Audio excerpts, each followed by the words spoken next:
Hello and welcome to the career सेपर। मैं हूं सुभाष पोद्दार। वैश्विक सूचकांकों में भारत की स्थिति क्या बनती है 2021-22 में जो भी वैश्विक सूचकांक सामने आए हैं उसमें हमारे भारत की स्थिति क्या बनती है, आइए उस पर थोड़ा नज़र डाल लें।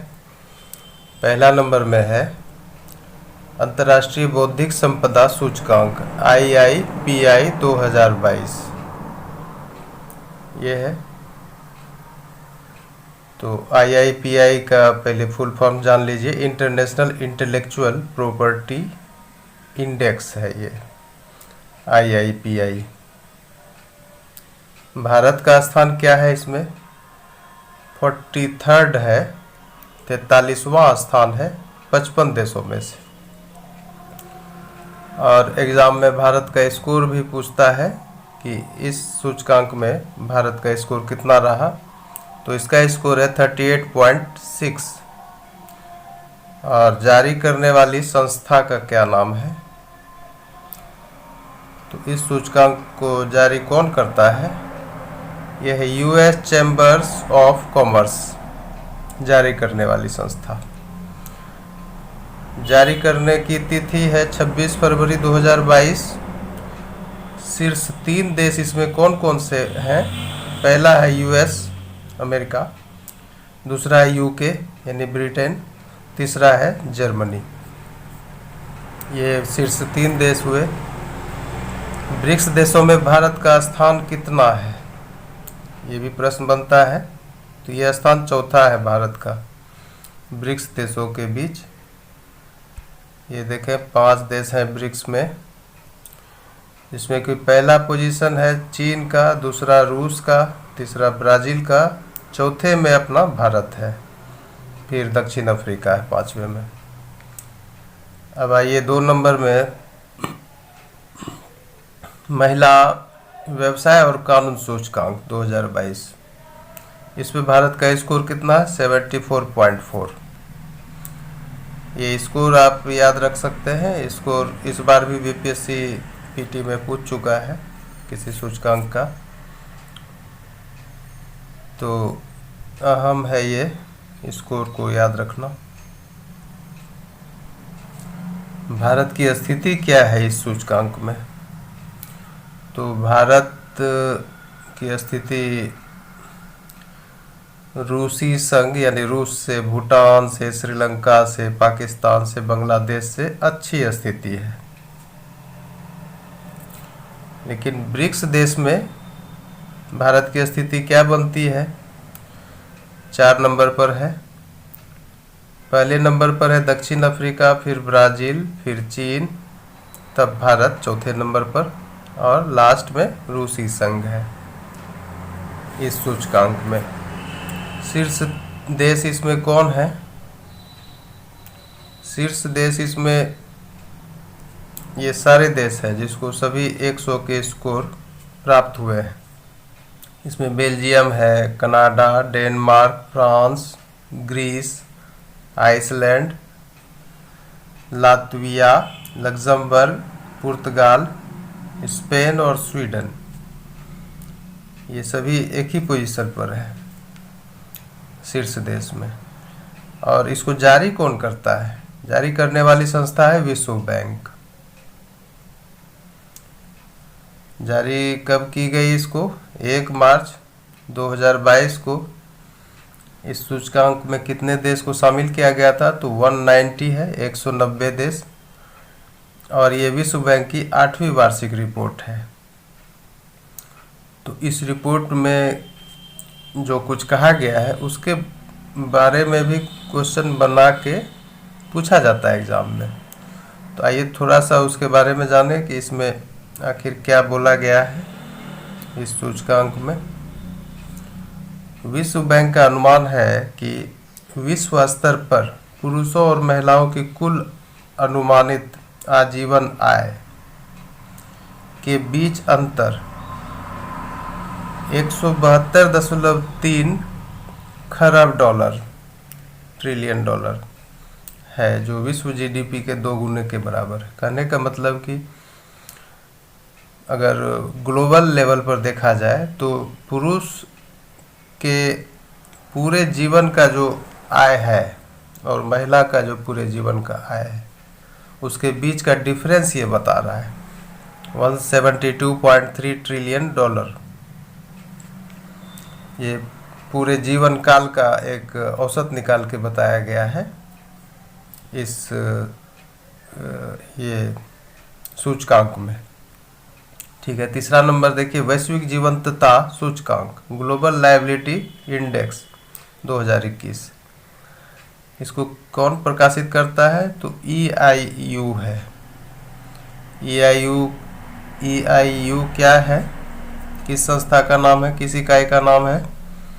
Economist intelligence unit. Economist, the economist एक मैगजीन आती है जो कि मानक मैगजीन है इकोनॉमिक्स के क्षेत्र में, तो उसी का है यूनिट ये इकोनॉमिस्ट इंटेलिजेंस यूनिट। यही प्रकाशित करता है इस सूचकांक को, ग्लोबल लायबिलिटी इंडेक्स को। और आंकड़ों डेटा का जो कलेक्शन हुआ वो कोविड-19 महामारी के काल में हुआ है, यानी कि 22 फरवरी 2020 से 21 मार्च 2021 तक का डेटा है।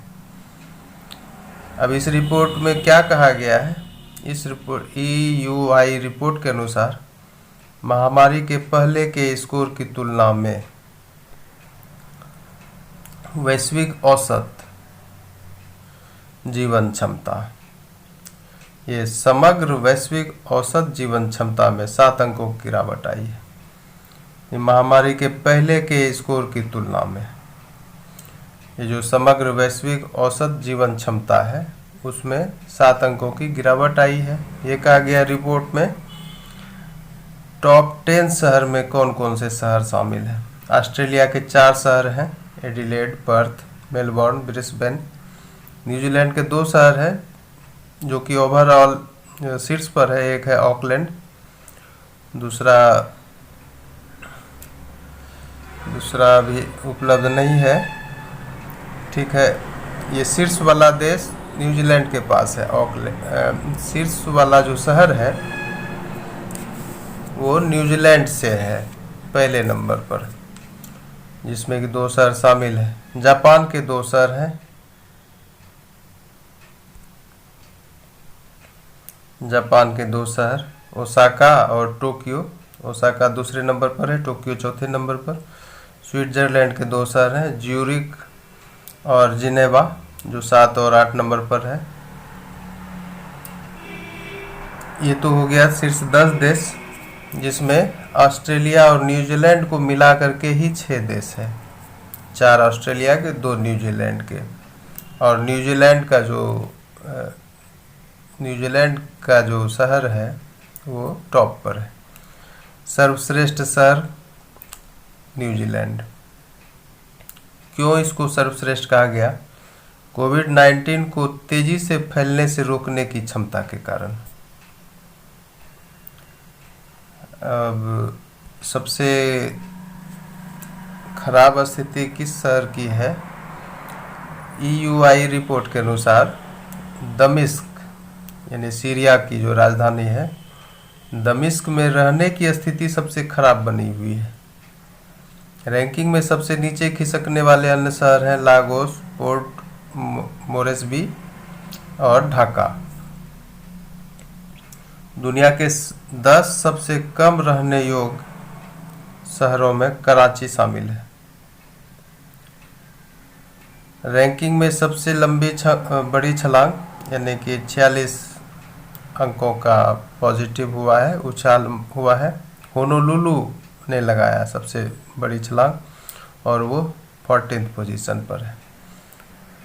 तो ये है ग्लोबल लायबिलिटी इंडेक्स में शहर के बारे में बताया गया है, कौन सा शहर रहने योग्य है, कौन सा रहने योग्य नहीं है। आइए 4 नंबर में CRI इंडेक्स है 2020। CRI इंडेक्स, CRI क्या हुआ? ये है कमिटमेंट टू रिड्यूस इनइक्वालिटी, यही CRI है। ये कमिटमेंट टू रिड्यूस इनइक्वालिटी, ये एक प्रतिबद्धता है असमानता को कम करने का, उसी का सूचकांक बनाया गया है। तो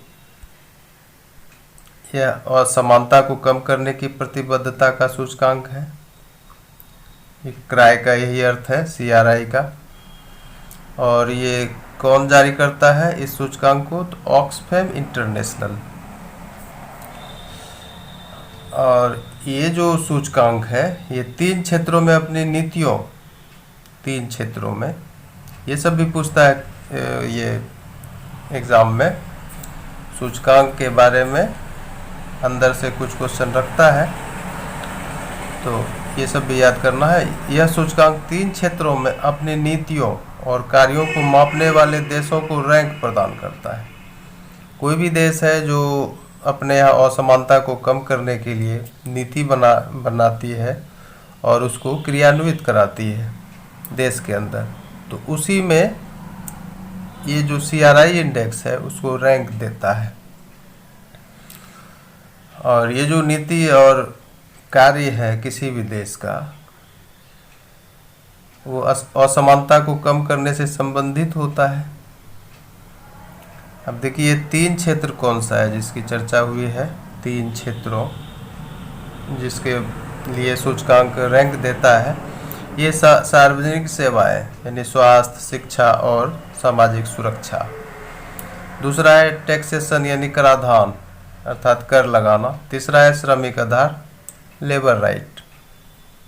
ये 3 क्षेत्र है जिसमें कि कोई भी देश अपने देश के लिए पॉलिसी बनाती है और उसको क्रियान्वित कराती है। तो कौन कितना कर पाया उसी का हिसाब किताब ये सूचकांक रखता है और फिर उसको रैंक देता है। अब आइए भारत की स्थिति क्या बनती है। भारत 129वें स्थान पर है 158 देशों में। स्थिति खराब है।